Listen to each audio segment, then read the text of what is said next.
Hey everybody, it's Jason Blaha here. Once again, it is time for a power building training vlog, and today was chest and tricep day. Wanted to mess with my bench a little closer. I've been doing ultra wide bench for a while, but we do know I was at my strongest when I was doing kind of pinkies on the rings. It's when I've hit 365 before, obviously with an arch and wrist wraps and all that. So I'm doing this raw. But I wanted to mess with this for a bit, and I also feel like as I've kind of switched fully into the power building, I don't need huge amounts of volumes, and I'm going to make a little bit of a point for that when I've said definitely lifting can burn calories, but I feel like all my little off-time lifting burns plenty of calories because I'm doing calves and abs every single day for hundreds and hundreds of reps. I mean, realistically speaking, if we're going to just talk calorie burn from the extra lifting, I'm getting that. So I think I do want to make these 5 lifting days really about maximizing muscle growth without getting beat up. Because I do notice as fatigue and stuff starts to accumulate, certain lifts, like my deadlift, just extremely suffers.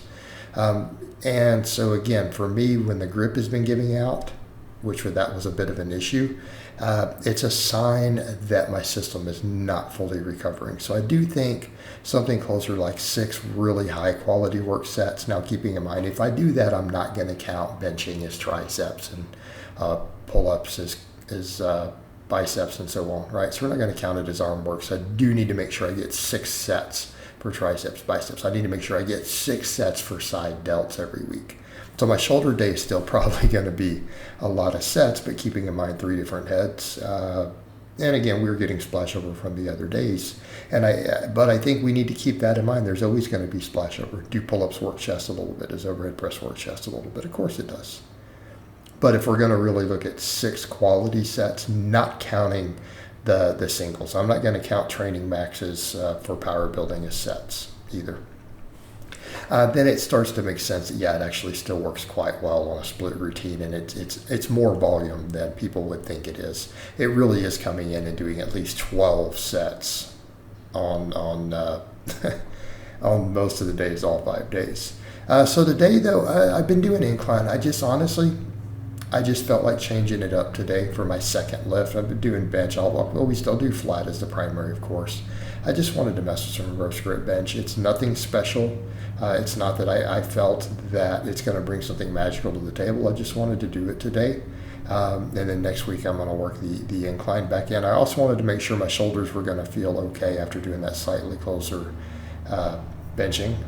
Right? Just wanted to make sure everything feels good. And I've done a ton of incline work. I've been doing 9 sets of various incline for the last few weeks. I'm like, I'm going to just let that angle chill for just a second. Let it have a week to recover. It's not going to detrain in 2 weeks' time.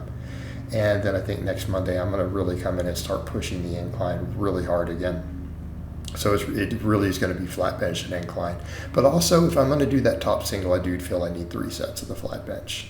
So I think what I'm probably going to do on these days and just try to push progressive overload is going to be keep pushing the flat bench, keep pushing the incline, my two main lifts, and then we'll do triceps afterwards. But I kind of want to get back to where I was able to do rep work with 225 on the incline, and I feel like if I'm doing a little less total volume, it might be doable again. Okay, it might be doable again if I start working towards it. Although I want to be able to get sets of 10 on it. Right? I do want to be able to get sets of 10. So what I'm going to have to do is just build up off that 185 for 10s on it and see if we can just progress from there. But I look at it this way. If a training max followed by 3 sets of flat bench and 3 sets of incline aren't going to grow my chest, we got a problem. All right, I probably did these in the reverse order that I should have because I really do like this incline dumbbell. But even with the dumbbells, I kind of keep preloaded just to make it quick. The reps were maybe a hair higher than optimal. And I took all these to failure, and then I did just my normal laying extensions. I mess around back and forth with the different bars. I do really like doing them with the straight bar because it's so easy to set up. I'm not having to clean anything into place. I can just crawl under my bench and do those. But I did those last, and again, it kind of sucks because I ran into filming problems. For some reason, I did not successfully film my last 2 sets of it. I only got 1 set on camera, so I'm just going to loop it with different start and stop points for the end, just to show this is really what I did, but I did not technically get all 3 sets on film. I got 1, and I have 2 little files that are me going over and turning the camera on and then it turning back off. So I'm not sure why it did that to me. I'm going to have to watch it for a couple seconds next time and make sure. I think it's because I kind of had hyped myself up in my head a little bit. I really wanted to push those sets hard and take them to failure, and I did. And so, again, I think it messed me up on pressing the button. I just need to be aware of it. And I don't normally have that problem in using my second iPhone for filming. But I guess today it was one of those days, and that's okay. We'll deal with it. But these sets were taken to failure. You notice on these extensions, we get to the bottom and I just get stuck. These are true muscle failure. The benching, because I'm still using barbell, I don't know if I'm going to be able to really pull that off, although I might try things like the incline to start taking some of the sets to failure. Set the pins carefully, right? Maybe not do it on the flat bench, but maybe the incline we can. And if I'm going to do these lower volumes, maybe sets to failure, more moderate volumes, probably need to make sure I do more sets to failure. But we can do that on a lot of the other exercises, right?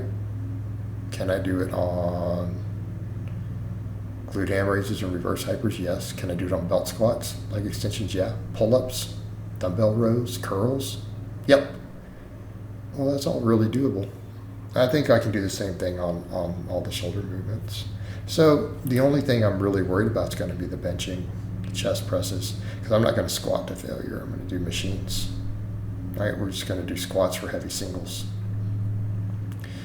So totally doable. I think that's probably where I'm going to go with a lot of this. And, make sure we do say, then I'll have people who said, well, that wasn't failure. I need to actually pause at the bottoms when I miss stuff so that people see that it was failure, not just it stopped moving and I just, stopped because the weight stopped moving.